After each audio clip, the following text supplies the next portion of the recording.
Okay, so,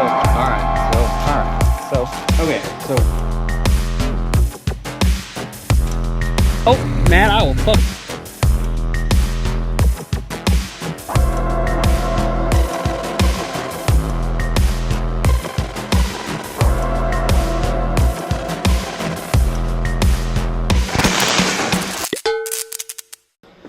All right, welcome back. So, now that we're back from the Honda meet, it's time to get back to it. We're gonna do something a little bit different today.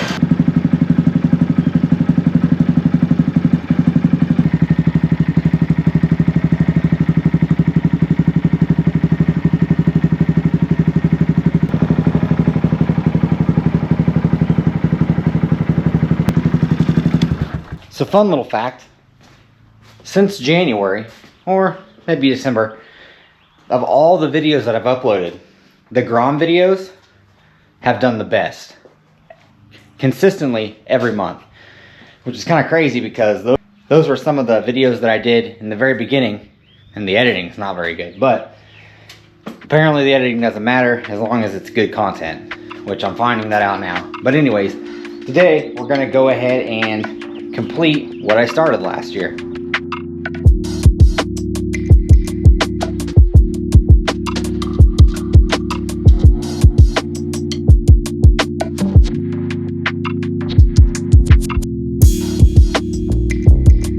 And that is the fatty rear tire mod.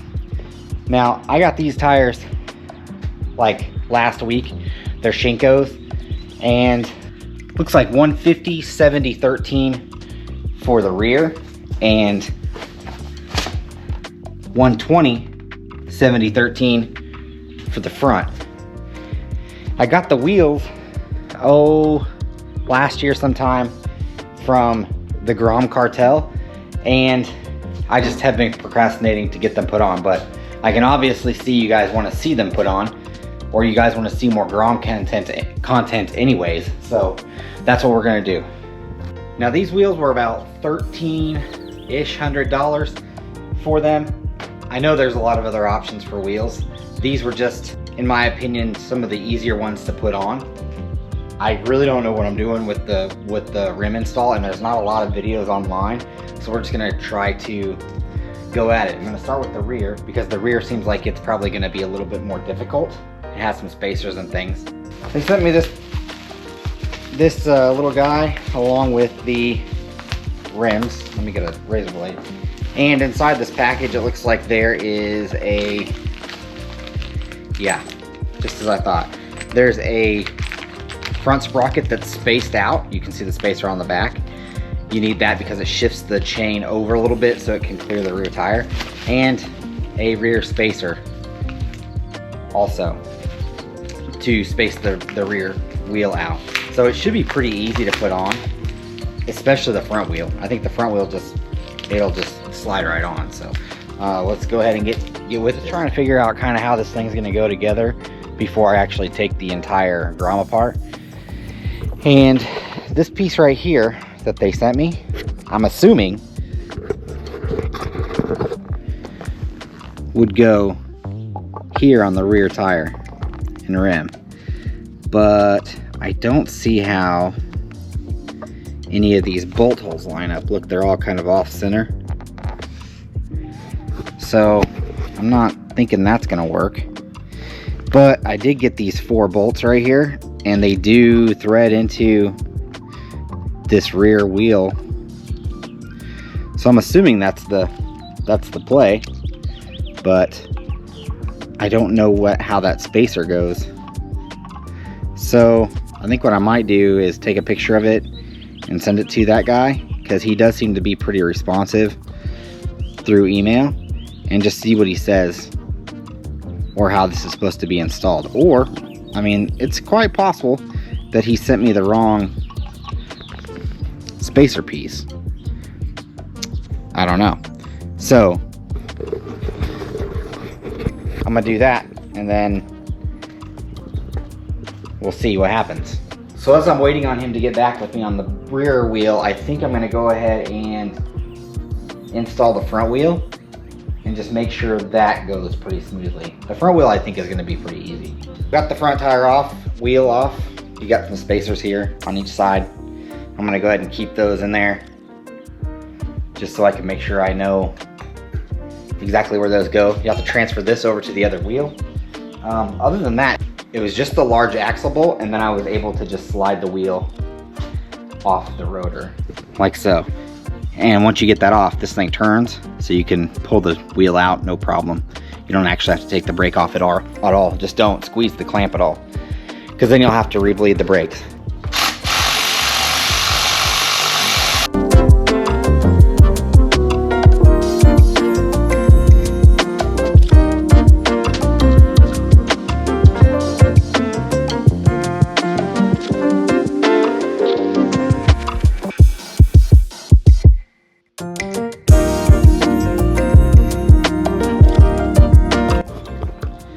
All right, so as I thought, the front was pretty easy and looks about 1,000 times better than that tire and wheel.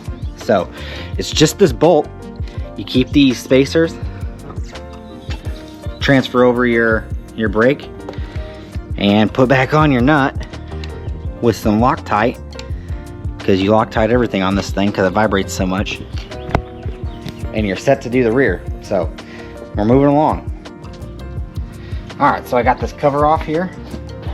It's just a couple 8mm bolts, and I got these two 10mm off that are normally right here. You just turn it and you pull it off, and then this sprocket, I'm thinking, should come off, but this is in the way, so I'm gonna have to let it down and put it on a different jack, because this motorcycle jack won't work for two reasons. It pins the chain, also it's too big to be able to put the larger rear wheel on, so I have to find a different way to jack this thing up. I removed the motorcycle jack and I just used a regular jack on the rear cross member thing, I guess. So I'm gonna go ahead and try to remove this again. Oh, yep, so now coming off, no problems. So I'm just gonna let this kind of dangle here for a minute, I think, while I remove the rear. That way maybe I can avoid having to do a whole lot with this chain.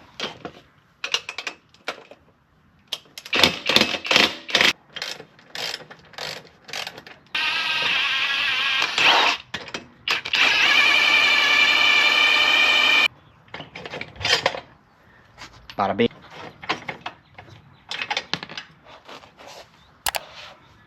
So turns out, turns out he did get back to me, and I am an idiot, because this was I was putting it on the wrong side.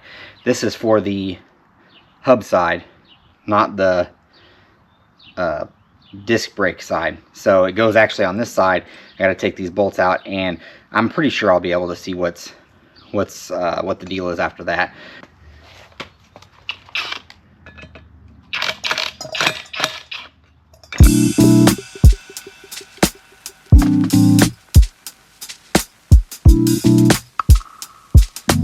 Alright, so yeah, I see definitely more as to what's supposed to be going on here.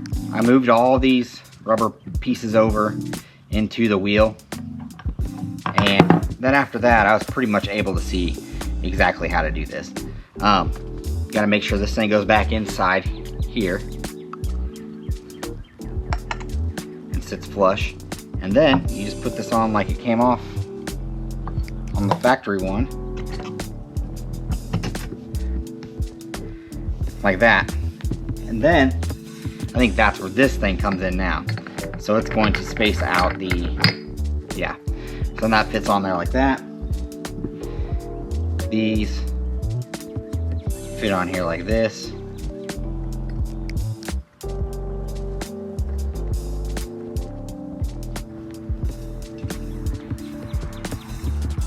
With some Loctite, obviously. And then this guy, I'll bet, is gonna go here. Yeah, and then all those line up. So put all those back on, with the bolts they sent with this thing, and then we'll flip it over and address the other side. Okay, so I got the thing on there. I had to modify a socket to fit between these little areas here. But I mean, I got it, so not a huge deal. And then we're going to put this guy on here with the allotted screws that they gave us for those.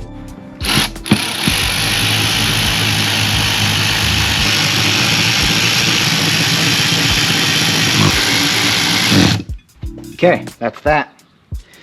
Now we'll flip it over and get the other side.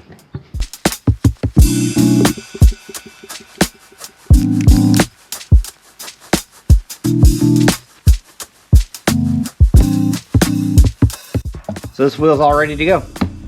Now we're gonna address the front sprocket, and we already have the old one off, so I'm assuming that, yeah, these are both gonna be kind of geared, so they're only really gonna go on probably one way.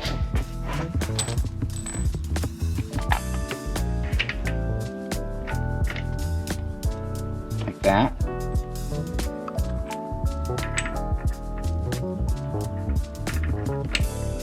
Like that.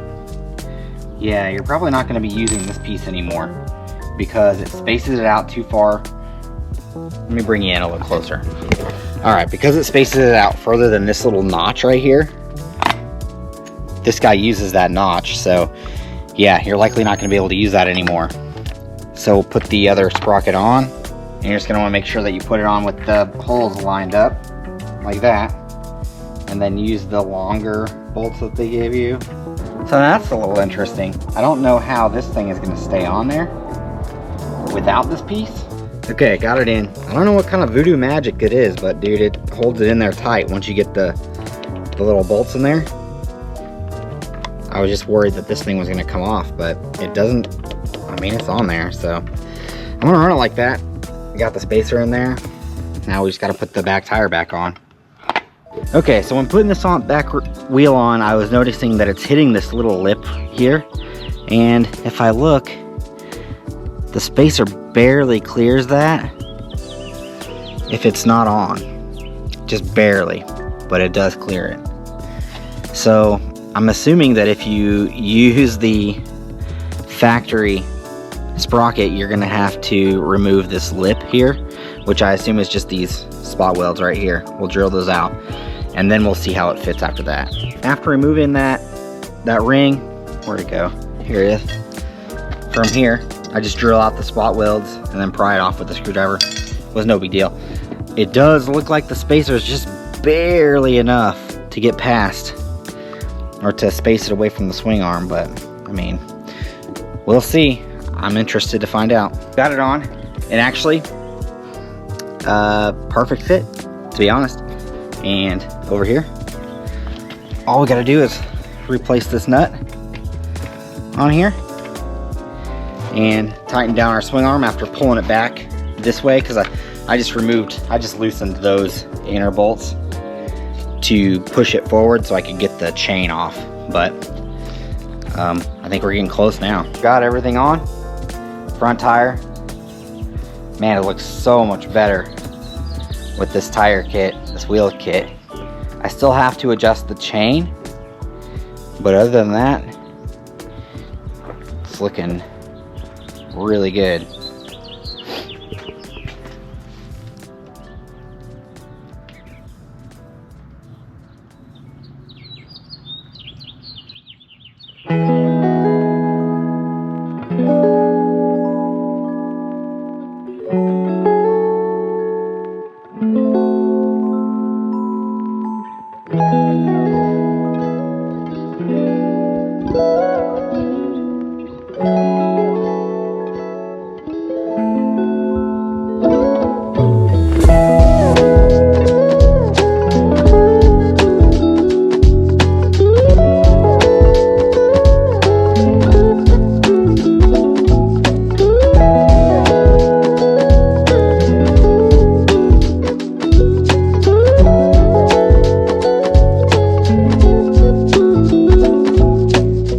Alright guys, so there you have it. The fat tire kit on the Grom is installed. I bought that kit a long time ago, so I was ready to get it taken care of. And I could tell by the views on YouTube that you wanted to see it too. So we got that finished up.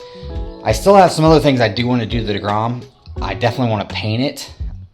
I just need to figure out a color. If you guys want to help me out with that, put some comments in the section below, and I'll seriously consider them. Other than that, I would possibly consider putting it on air, but I'm gonna have to do some modifications to the exhaust, run it a different way, or possibly even buy some different exhaust so that it will maybe come out underneath the seat rather than out the side. But I'll have to do some research and find out. I don't know if you guys have any information on that.